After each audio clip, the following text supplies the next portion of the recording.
Welcome back to Kin in Line. This is part 81.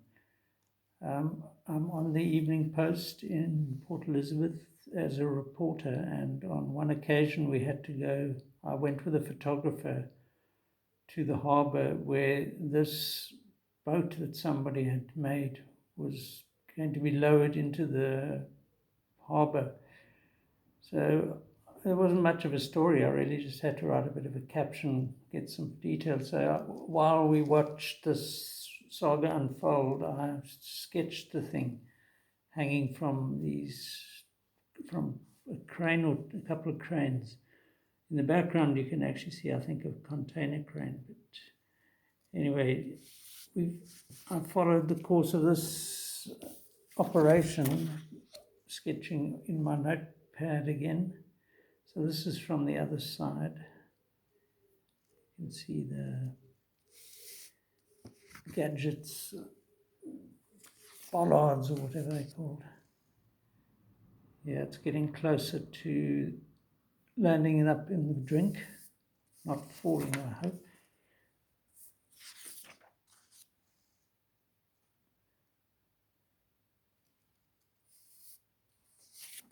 I was basically being a photographer with drawings, as I've done on all my life, really. Quite like this distant one with the people in it. And that seems to be the crane operator on the right there.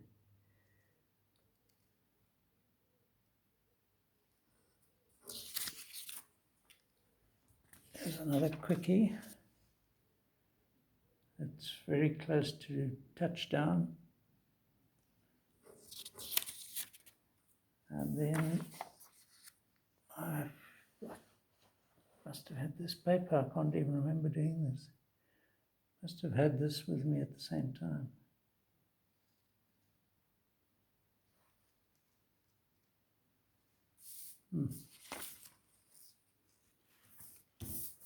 And this was just a weird little quick sketch of a rhino. There was a Seaview Game Reserve outside PE. The rhino escaped, and I went with a photographer again just to write a story caption. And we saw this thing, and so I just did a quick sketch as well. We're going to get back to some of these doodle drawings, as it were, which are of interest also because they're relevant politically or socially. And here we have an urgent hand delivery from the PE Chamber of Commerce to the news editor,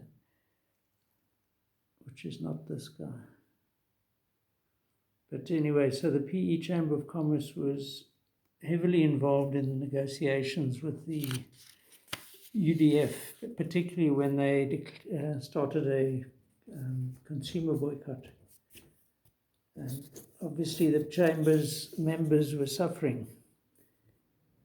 Now I kept for this just a few drawings along the base here. But if you look at what's involved in the story, it's transport workers' unions. Brigadier Swart promised he would personally see that she received her medication at the earliest convenience. Now, this is actually somebody called Janet Cherry, who's now, I think, a professor at the university here in Port Elizabeth. Colonel van Rooyen said Miss Cherry did not show any signs of mental confusion, nor had she suffered any blackouts while in detention. So this is what we were up against. I don't remember how long they kept her in. But any opponents of the apartheid state were dealt with severely. I mean, I was just reporting, so they never really targeted me, but you always felt a little bit insecure. And Colonel van Rooyen was a security police operative.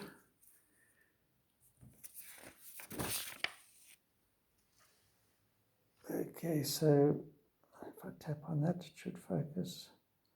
Veronica, East Cape Development Board will come back to me. So there's, yeah, that was just an apartheid thing. I like this framed drawing of a dog or some such animal.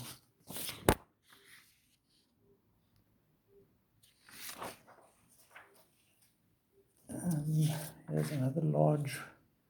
Okay, so before we look at the picture, we can see that this is a letterhead paper for Evening Post, 19 Barkin Street.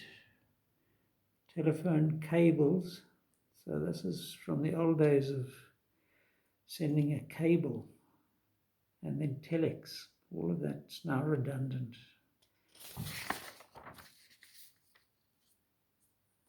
And then this incredible character pops up. The bottle of hooch. He looks like a bit of a drunkard. And even this is a face here, this square. And even this little thing in the corner is a face.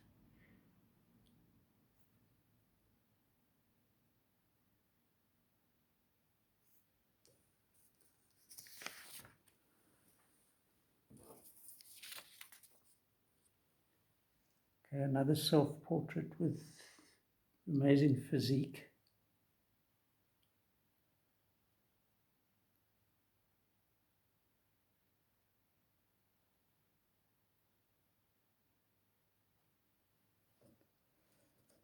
I wonder if there's anything on the back.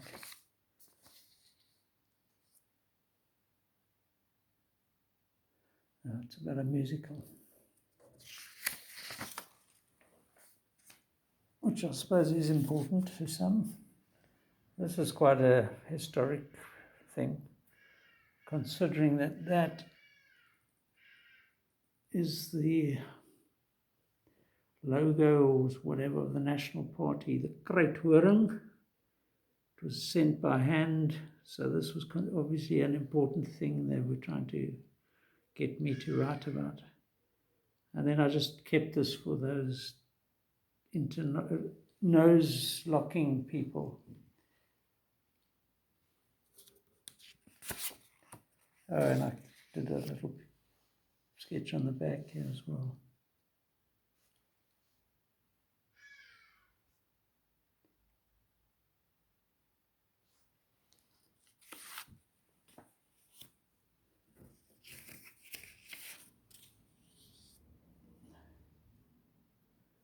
Another landscape with weird flower, looks like a biscuit. It looks like a religious thing. This could be, it's not, I thought it was fax paper. And here I had fun with the headline. Irish demos, and I put in there demons with a sausage dog. Dachshund, I called it. Yeah, this is quite a politically important one. So here we've got torn off the top of the Herald. That's a H for Herald, Eastern Province Herald. And I just kept it for this little drawing. Kolnick's was a shop in. But here we've got, just by chance, the PFP MPC for Warmer and leading anti-apartheid campaigner Molly Blackburn made a brief appearance before magistrate in New Brighton Magistrates Court yesterday, charged with contravening Section 46 of the Internal Security Act.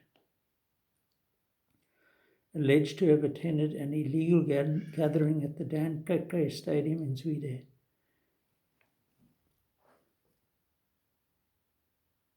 And here, school boycott.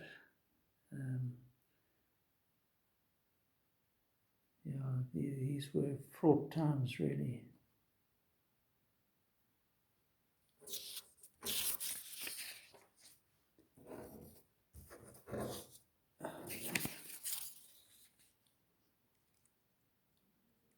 That little figure probably sums it up.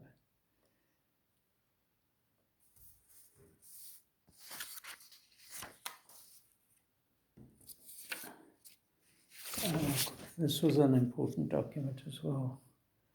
So I kept it for this little fill at the bottom here. But if you look at what this says, I think this is from the UDF. We deeply resent insinuations made by Van Rooyen, liaison officer of the SAP. I think he was, Gerry van Rooyen, that's right, Colonel, I think he was, or something. That community organizations who repeatedly call for withdrawal of troops from the townships are involved in kangaroo courts. These allegations are a desperate attempt by the security forces to smear organizations who have gained credibility while they have lost their own, etc. This was what was happening. Interesting times. Okay, so I kept this for this drawing. And Tiaan van der Merwe, MP, James Self, long-time MP, and at one point my boss when I worked for the PFP, as was Nick Olivier, an MP. So I was very much involved in reporting the political upheavals. And Philip Bowman was a estate agent, I think. Architects, Gilliam Scott. Yeah. That's it. Let's just leave it for now. We'll be back again. Amcor. There's a story there. Cheers for now.